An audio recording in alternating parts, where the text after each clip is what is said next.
HD सच्ची कहानियों पर आप सभी का स्वागत है। आज मैं उन सभी बच्चियों का केस लेकर अदालत गई थी और मेरा वकील भी मेरे साथ था, लेकिन मेरे पास सिर्फ एक ही गवाह था।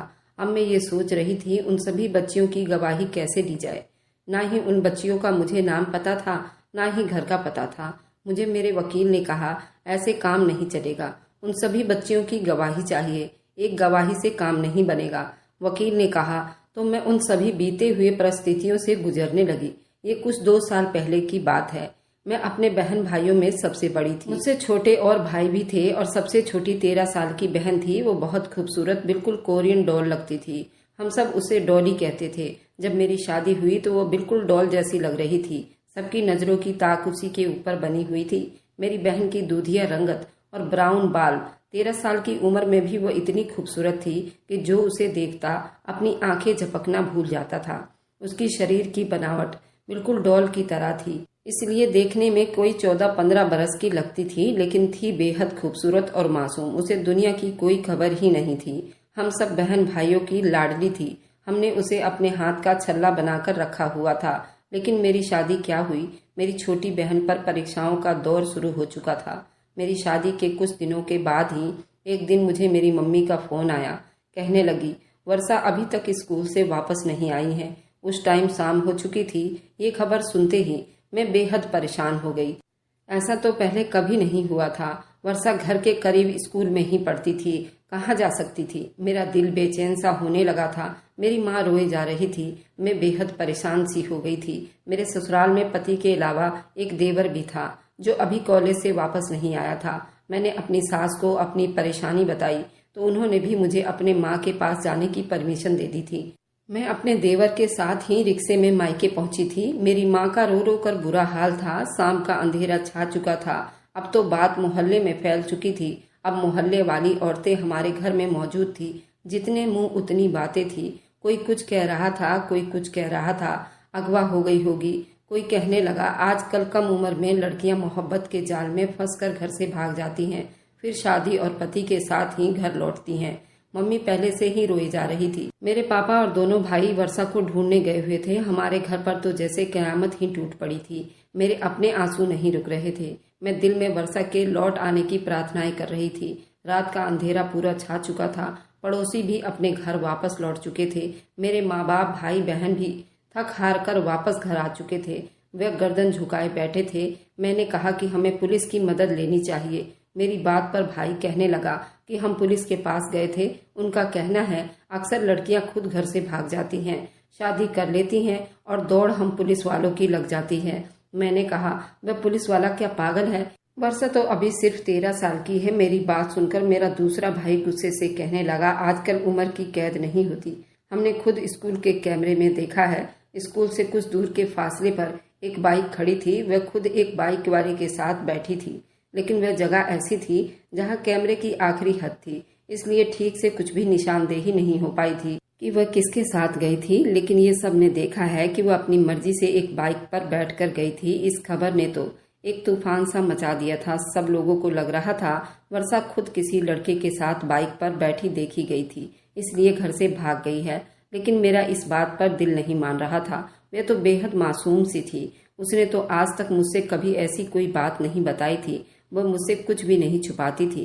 फिर 12-13 साल की बच्ची ऐसा कैसे कर सकती थी।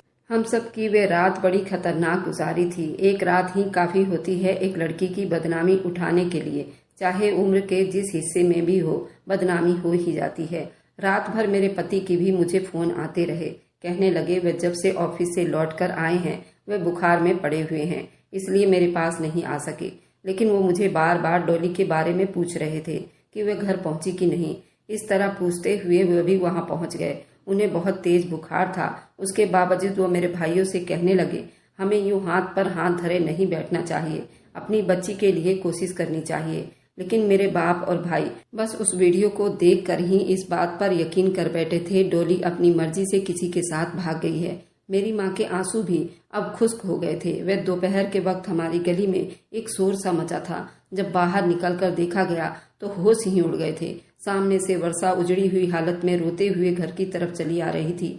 मोहल्ले की औरतें तरह तरह की सवाल पूछ रही थी, लेकिन वह चुप थी। मैं भागकर अपनी बहन के पास पहुंची थी, उसे सीने से लगाया तो वह फूट फूट कर रोने लगी। मैं उसे घर के अंदर लाई। उसे देखकर मेरे माँ बाप और भाई तैस में आ गए। कहने लगे, ये हमारी इज्जत का जनाजा निकाल कर घर वापस लौटी है, इसलिए हम उसे किसी भी सूरत अपने घर में रहने नहीं देंगे। मेरी माँ, जो कल तक डॉली के लिए तड़प रही थी, इस वक्त उसे नफरत से देख रही थी। मेरे भाई और माँ बाप डॉली को देखते ही उसके पास आए और पूछने लगे कि बता कौन था वह मोटरसाइकिल वाला, तू क्यों उसके साथ बैठकर गई थी। अजीब बात तो ये थी, वह चुप थी, कुछ नहीं बोली और उसकी चुप्पी ने जैसे मुझे मुजरिम बना दिया था। वह कोई जवाब नहीं दे रही थी। मैंने भी उससे कई बार कहा कि वह सब कुछ सच सच बता दे, किसी से ना डरे, बताओ कि वो मोटरसाइकिल वाला कौन था, लेकिन उसने कोई जवाब नहीं दिया। बस डरी सहमी आंसू बहाते जा रही थी। मेरे माँ बाप ने उसे बाजू से पकड़ा और घर से बाहर धक्का दे दिया। वह गली में जाकर गिरी थी। कहने लगी, जिसके साथ चली गई थी उसी के साथ आज भी दफा हो जाओ। हमारे घर में तुम्हारे लिए इस घर में कोई जगह नहीं है। ये कहकर मेरी माँ ने और पापा ने दरवाजा बंद कर दिया। मैंने बहुत कहा, पापा आप क्या कर रहे हैं, डॉली कहाँ जाएगी। वह कहने लगे, मैं उसे घर पर रखकर बदनामी मोल नहीं ले सकता, लोग तो मुझे जीने नहीं देंगे। अच्छा होगा वो वहीं चली जाए जहाँ से आई है, वरना मर जाए। न जाने ये शब्द मेरे बाप ने कैसे अपने मुंह से निकाले थे। मैंने पापा को बहुत समझाया, भाइयों की विनती की। मेरे पति अखिलेश ने भी बहुत समझाने की कोशिश की, लेकिन ना मेरे पापा डॉली को घर में रखने को तैयार थे, ना ही भाई। लेकिन मैं अपनी बहन को कैसे बेसहारा छोड़ देती। मैंने अखिलेश से कहा कि अभी मेरे घर वाले गुस्से में हैं, इसलिए हम डॉली को अपने घर ले जाते हैं। जब मेरे माँ बाप और भाइयों का गुस्सा ठंडा होगा तो वापस भेज देंगे। मेरे पति मेरी बात पर राजी हो गए। मैं डॉली को अपने साथ अपने ससुराल ले आई। मेरी सास भी सारी हकीकत को जानती थी। मुझसे कहने लगी, बहू उसे क्यों अपने घर लेकर आ गई हो। इस जैसी बेटी को सहारा देने के बजाय उसका खून कर देना चाहिए। कि हे भगवान, इस लड़की की उम्र तो देखो और काम क्या क्या कर रही है। मेरी सास ने भी डॉली को देखकर बुरा भला कहना शुरू कर दिया था, लेकिन मेरे पति ने उन्हें चुप करवा दिया कि बस वह कुछ ही दिन यहाँ रहेगी, फिर अपने घर चली जाएगी।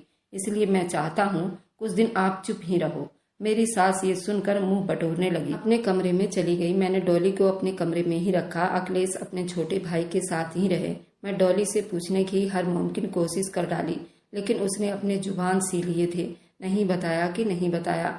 न जाने उसे किस बात का डर था, क्या डर सता रहा था। जब मैं उसे पूछती तो वह रोने लगती। उसकी सफेद रंगत अब धीरे धीरे पीली पड़ती जा रही थी। वह अपनी मुट्ठियां भींचने लगी थी, कभी कभी अपने बाल नोचने लगती थी। उसकी ऐसी हालत देखकर मैं चुप हो जाती, लेकिन ये सिलसिला भी कब तक चल सकता था। कुछ दिन के बाद ही अखिलेश का मूड भी मुझसे बिगड़ने लगा। वह साफ शब्दों से तो ना कहते थे, लेकिन दबे शब्दों में कई बार बोल चुके थे। हमारी नई नई शादी थी, कब तक वह इस बात को बर्दाश्त करते। मेरे साथ मेरी बहन मेरे कमरे में डेरा जमा ले। मेरी सास भी बस अखिलेश की वजह से ही चुप थी, वरना मेरी बहन को जब भी देखती तो बुरा भला कहती और गंदा सा मुंह बनाए रखती। पहले तो मैंने सोचा बहन को सास के कमरे में सुला दूं, लेकिन मैं जानती थी वह कभी भी डॉली को बर्दाश्त नहीं करेंगी। जो भी हुआ था, मेरी बहन के साथ ज्यादती हुई थी। उसकी दिमागी हालत ठीक नहीं थी।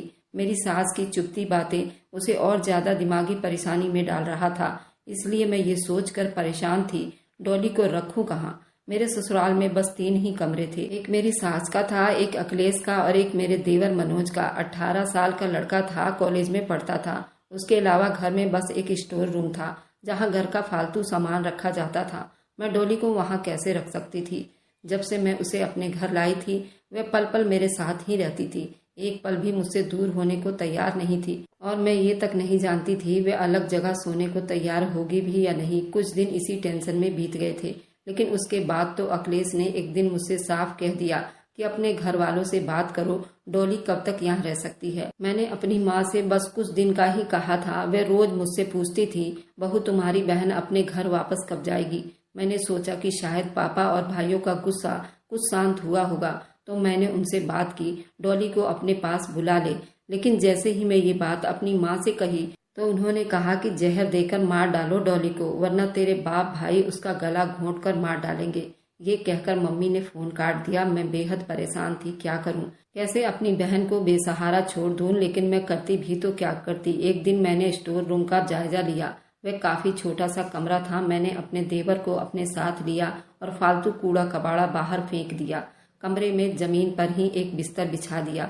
मेरा देवर मुझसे पूछने लगा, भाभी ये सब आप किसके लिए तैयार कर रही हैं? मैंने कहा, डॉली अब यहीं रहेगी। मेरी बात सुनकर कुछ देर तो वह चुप रहा, फिर कहने लगा, आप अपनी बहन को मेरा कमरा दे दें, मैं स्टोर रूम में गुजारा कर लूंगा। जब वो अपने घर चली जाएगी तो फिर मैं अपना कमरा ले लूंगा। उसने अभी यहीं तक बात की थी, मेरी सिसकियां शुरू हो चुकी थी। मैं कब से अपने सीने में दर्द भरकर बैठी थी। मुझे रोता देखकर मेरा देवर मनोज भी परेशान हो गया। मैंने कहा, उसका मेरे घर के अलावा कोई ठिकाना नहीं है। मेरे बाप और भाई उसकी शक्ल भी देखना नहीं चाहते। अगर वह वापस गई तो उसे जान से मार डालेंगे। तुम अपने कमरे में ही रहो, वरना सासू माँ मुझे बातें सुनाएंगी। मेरी बात सुनकर वो मुझसे कहने लगा, आप रोइए मत, जो आपको ठीक लगता है वही करें। मैं स्टोर रूम को एक कमरे की शक्ल दे दी थी, लेकिन जब रात को मैंने डॉली को वहां सोने के लिए कहा तो वह रोने लगी। मेरे गले लगकर मुझसे भींच कर कहने लगी, दीदी मुझे अकेला मत छोड़ो, वह मुझे मार डालेगा। ये पहला शब्द डॉली ने उस आदमी के बारे में सुनाया था, वरना वह कुछ भी नहीं कहती थी। मैंने कहा, कौन मार डालेगा? तो वह रोने लगी, कहने लगी, वह अच्छा इंसान नहीं है, वो मुझे नहीं छोड़ेगा। मैंने कहा कि मुझे बताओ वह कौन है, मैं उसे नहीं छोड़ूंगी। उसने मेरी मासूम बहन की जिंदगी को बर्बाद कर डाला है। मैंने डॉली को अपने गले से लगा लिया और उसके आंसू पोंछने लगी। वह जैसे ही कुछ कहने लगी, मेरा पति अखिलेश ऑफिस से वापस आ चुके थे। डॉली अखिलेश को देखते ही चुप सी हो गई, फिर जल्दी से मेरे कमरे में चली गई। अखिलेश मुझे देखकर कहने लगे, तुमने अपने घर वालों से बात की? मैंने उन्हें वह सब कुछ बता दिया जो मेरी माँ ने कहा था, और ये भी कह दिया कि डॉली आज के बाद स्टोर रूम में रह लिया करेगी। मेरी ये बात सुनकर अखिलेश के तने हुए चेहरे पर कुछ नरमी आई थी। कहने लगे, ये ठीक है, बल्कि मैं उसे कमरे की तरह ही बना देता हूँ। यहाँ स्टोर रूम में एक बेड रखवा दूंगा। और स्टोर रूम का जायजा लेते हुए बोले थे। मैंने बड़ी मुश्किल से ही डॉली को स्टोर रूम में सोने पर राजी किया था। मैंने उसे कहा वह अपना कमरा अंदर से लॉक करके सोए, जब तक मैं ना कहूँ वह दरवाजा ना खोले। बड़ी मुश्किल से वो मेरी बात समझी थी, लेकिन उस वक्त बेहद डरी हुई थी, लेकिन मेरी बात मान गई। उसने स्टोर रूम में जाकर अपना कमरा बंद कर लिया। मैं अपने कमरे में आ गई। अखिलेश का मूड बहुत अच्छा था। मुझसे कहने लगे वे कुछ ही दिन में स्टोर रूम को कमरे की तरह सेट करवा देंगे। फिर यही हुआ था। स्टोर रूम को एक कमरे की शक्ल दे दी गई थी। डॉली अब वहीं रहने लगी थी, लेकिन रहती बिल्कुल चुप चुप सी थी। जब भी अखिलेश घर आते तो डॉली की रंगत उड़ने लगती थी। वह जल्दी से अपने कमरे में चली जाती, खाना भी वहीं खाती, कमरे से बाहर तक नहीं निकलती थी। यही व्यवहार उसका मनोज के साथ भी था। वह मनोज को देखकर भी अपने कमरे में चली जाती थी। मुझे लगा शायद उस हादसे ने डॉली के दिल में हर आदमी के लिए डर पैदा कर दिया है, लेकिन एक बार जो कुछ मैंने देखा वो मुझे दंग सा कर दिया था। एक बार मैं सुबह देर से उठी थी क्योंकि छुट्टी का दिन था, लेकिन जैसे ही मैं अपने कमरे में बाहर आई, मुझे किचन में कुछ बात करने की आवाजें आने लगी थी। जब मैं किचन में गई तो मनोज नाश्ता बना रहा था। डॉली भी वहीं डरी सहमी एक कोने में खड़ी थी। वह उसी से ही बातें कर रहा था, बल्कि उससे पूछ रहा था मैगी खाएगी या अंडा। मनोज डॉली से बहुत प्यार से बात कर रहा था, लेकिन डरी सहमी खड़ी थी। मुझे देखकर मेरे पास आ गई। मनोज ने पलटकर मुझे किचन के दरवाजे के पास देखा तो मुस्कुराने लगा, कहने लगा, आपकी बहन को भूख लगी थी, कब से आपके कमरे के बाहर बैठी थी। मैंने कहा, भाभी संडे को देर से उठती हैं, लेकिन ये तो कुछ बोलती ही नहीं। कब से पूछ रहा हूँ कि क्या नाश्ता करेगी। वह बहुत नॉर्मल ही बात कर रहा था, लेकिन डॉली मेरे साथ मेरे कमर से लिपट गई, कांप रही थी। मैंने कहा, मनोज तुम डॉली से दूर ही रहा करो। मेरी बात सुनकर मनोज ने मुझे बड़ी हैरानी से देखा था। कहने लगा, भाभी आप मुझ पर शक कर रही हैं। मैंने कहा, नहीं, लेकिन अगर माँ जी ने तुम्हें डॉली के साथ बातचीत करते हुए देख लिया तो मेरी बहन के लिए ये चौखट भी बंद हो जाएगा। ये कहकर डॉली को वापस उसके कमरे में ले गई। उसे कहा, तुम यहाँ बैठो। फिर मैं वापस किचन में आ गई। मनोज अब भी वहीं खड़ा था। मुझे देखकर अपना नाश्ता लेकर बाहर निकल गया, लेकिन न जाने कैसा आदमी था, उसने डॉली से बातचीत करना नहीं छोड़ा था। जब भी मौका देखता वह डॉली से इधर उधर की बातें करने लगता। कभी बाजार से उसके लिए चॉकलेट लेकर आता। मनोज को देखते ही वह डरकर अपने कमरे में चली जाती। बात यहीं तक नहीं थी। एक दिन जो बात मनोज ने खाने के बीच की, हम सब उस बात को सुनकर अपना खाना पीना भूल गए थे। वह माँ जी से कहने लगा वह डॉली से शादी करना चाहता है। इस बात ने एक तूफान सा खड़ा कर दिया था। मेरी सास, जो अब तक शायद अखिलेश की वजह से चुप थी, अब फट पड़ी थी। कहने लगी, अभी के अभी इस लड़की को बाहर निकालो। इस कमीनी ने न जाने कितनी सी उम्र में किस किस के साथ मुंह काला किया है, और अब ये मेरे बेटे पर डोरे डाल रही है। मेरी सास तो गुस्से से आग बबूला हो चुकी थी। मैं तो ये सुनकर सांस लेना ही भूल गई थी। मनोज को क्या सूझी थी ऐसी बात मुंह से निकालने की? शायद उसने मेरी उस दिन की बात का बदला लेने के लिए ये सब किया था। मैंने उसे डॉली से बात करने को मना किया था, इसलिए उसको ज्यादा बुरा लग गया था। तभी उसने ये शादी का ढोंग रचाया था। अब जानता था ये सुनकर डॉली को मेरी सास धक्के देकर घर से बाहर निकाल देगी। अखिलेश भी ये सुनकर बहुत गुस्से में थे। मैंने कहा, मनोज, ये तुम क्या कह रहे हो? मैं ऐसा हरगिज नहीं करूंगी और न होने दूंगी। और वो मेरी बात सुनकर बोला, शादी में वर्षा से ही करूंगा, चाहे अब लोग कुछ भी कहें। अच्छा है कि अब ये काम घर की चार दीवारी में ही कर दी जाए, वरना मैं उसे कोर्ट में ले जाकर कोर्ट मैरिज कर लूंगा। मेरी सास ने ये सुनकर मनोज के मुंह पर थप्पड़ दे मारा था। कहने लगी, कैसी जुबान चलने लगी है तुम्हारी? खबरदार, जो कोई बात की। उसके बाद जो कुछ मनोज ने बताया, ये सुनकर मेरे होश उड़कर रह गए थे। कहने लगा, डॉली का रेप मैंने ही किया था, उसका दोषी हूँ। ये सुनकर मेरी सांस ही रुक गई थी। अब मेरी सास आंखें फाड़े उसे देखने लगी। अखिलेश भी लाल आंखें किए हुए उसे देखता रह गया था। मनोज शर्मिंदगी से नजरें झुकाए बोला, मुझे वह पहली बार में ही देखने में बहुत अच्छी लगी थी, लेकिन मैं जानता था वह अभी कम उम्र की है, इसलिए मेरी माँ कभी मेरी शादी वर्षा से नहीं करेगी। और वैसे भी माँ को मेरे लिए अपनी सहेली की बेटी पसंद है, इसलिए इस रिश्ते के लिए कभी नहीं मानेंगी। फिर जितनी वर्षा खूबसूरत और भोली थी, मेरे दिल और दिमाग पर छा गई थी।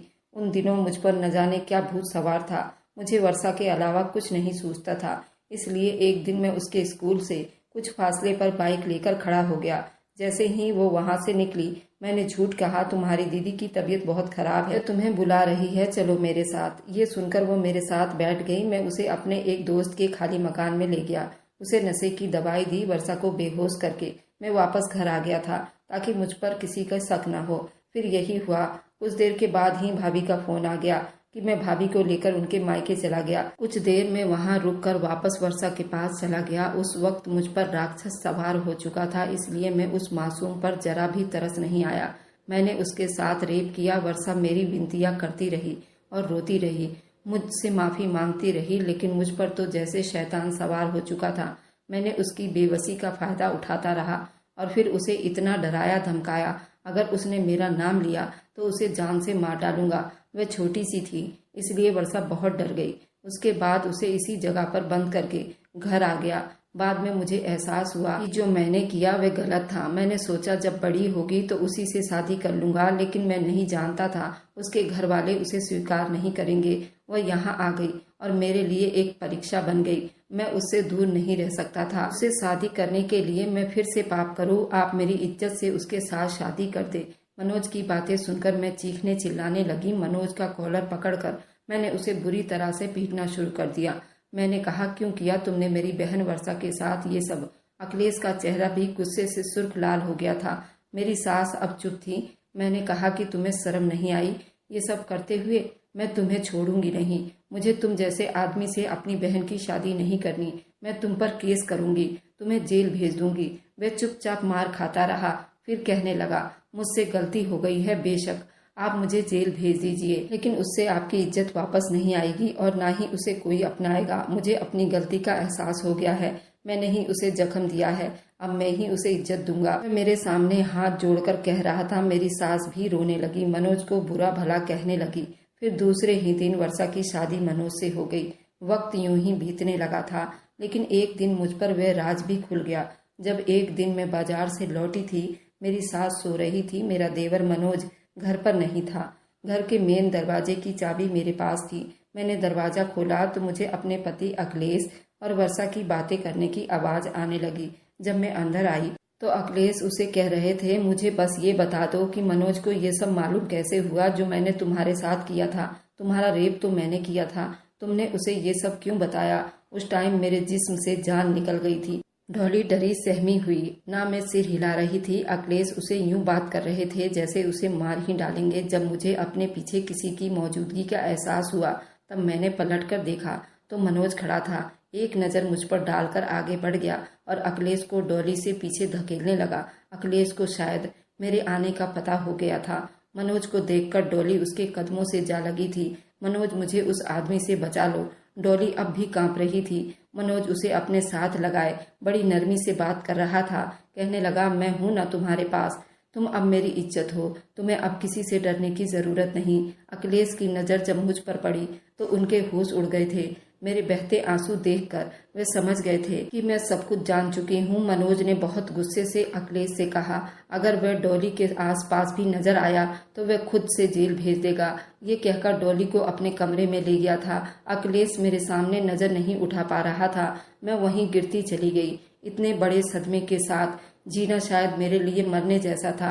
वक्त गुजरता गया। मेरी जिंदगी अखिलेश के साथ बस एक समझौता थी, क्योंकि मैं उसके बच्चे की माँ बनने वाली थी। वह मुझसे बहुत बार अपनी गलती की माफ़ी मांग चुका था, लेकिन उसे माफ़ करना मेरे बस में नहीं था। मेरे देवर मनोज ने पढ़ाई के साथ साथ छोटी मोटी नौकरी भी कर ली थी। मुझसे कहने लगा, भाभी, आपकी बहन का असली मुजरिम मैं नहीं बल्कि आपका पति था। मुझे डॉली ने सब कुछ बता दिया था। उसके बाद मुझे डॉली पर बहुत तरस आया था। मैंने सारा इल्ज़ाम खुद पर लेकर डॉली को अपनी पत्नी बना लिया था। अब आप यकीन करिए, मैं उसे दुनिया की हर खुशी दूंगा। और हाँ, मैं बहुत जल्द वर्षा को लेकर अलग हो जाऊंगा। आज मनोज को जितना भी सल्यूट करती उतना ही कम था। मैं ये सोचती हूँ कि जहाँ अखिलेश जैसे कमीने लोग होते हैं वहीं मनोज जैसे फरिश्ते भी होते हैं, और भगवान ने इन दोनों को एक ही पेट से पैदा किया है और ये दोनों बिल्कुल अलग हैं। मैं तो उस दिन को सोचकर पछता रही हूँ जब मैं अखिलेश से शादी की थी। अब जब सब कुछ पर्दाफाश हो गया था तो उसके पिछली जिंदगी के बारे में भी मैं बहुत कुछ जाना। ये अपने स्कूल और कॉलेज के टाइम में कई लड़कियों को अपने हवस का शिकार बना चुका था। उन सभी लड़कियों को धमकी भी दे चुका था। वह बच्चियां डरकर कभी सामने नहीं आई और अखिलेश का हौसला बुलंद होता चला गया। इसी तरह 10-12 साल की बच्चियों का रेप करता और उन्हें डराता धमकाता। मैंने अखिलेश के मोबाइल के पुराने अकाउंट से वे सारे मैसेज देखे थे जो बच्चियों को धमकी देता था। मैंने अखिलेश के मोबाइल से वे सारे मैसेज चुरा लिए और यहाँ मेरा देवर भी मेरी बहन को लेकर अलग हो चुका था, तो मुझे किसी बात का डर नहीं था। रही बात मेरे बच्चे की, तो मैं उसकी परवरिश कर सकती हूँ क्योंकि मैं इतनी पढ़ी लिखी थी कि मैं खुद कमाकर अपने बच्चों की परवरिश कर सकती थी। इसलिए मैंने अब अखिलेश से डिवोर्स लेने का फैसला कर लिया और यहाँ से निकल गई। मैं अखिलेश को कड़ी से कड़ी सजा दिलवाना चाहती थी, उन सारी बच्चियों के लिए लड़ना चाहती थी, लेकिन मेरी सास मेरे पैरों में आकर गिर गई। वह झोली फैलाकर अपने बेटे की रिहाई मांगने लगी, लेकिन मुझे अपने सास से कोई शिकायत नहीं थी। वह एक माँ थी, लेकिन उनको अपना सीना मजबूत करना होगा और ऐसे जालिम को सलाखों के पीछे छोड़ना होगा। अगर उनको यूं ही छोड़ दिया जाएगा तो न जाने वह कितनों की जिंदगियां बर्बाद करेगा। आप लोग मुझे कमेंट में जरूर बताइए, क्या मैंने ये फैसला सही किया है या गलत। अगर आपको आज की कहानी पसंद आई है तो वीडियो को जरूर लाइक कीजिएगा और अपने दोस्तों के साथ शेयर भी कीजिएगा। और हाँ, अगर आपने अभी तक हमारे चैनल को सब्सक्राइब नहीं किया है तो जरूर सब्सक्राइब कर लीजिए। मिलते हैं हम अपनी कल की एक नई दिलचस्प कहानी के साथ। मुझ पर सदा अपना प्यार और स्नेह बनाए रखें। सभी को मेरा प्यार भरा नमस्कार दोस्तों।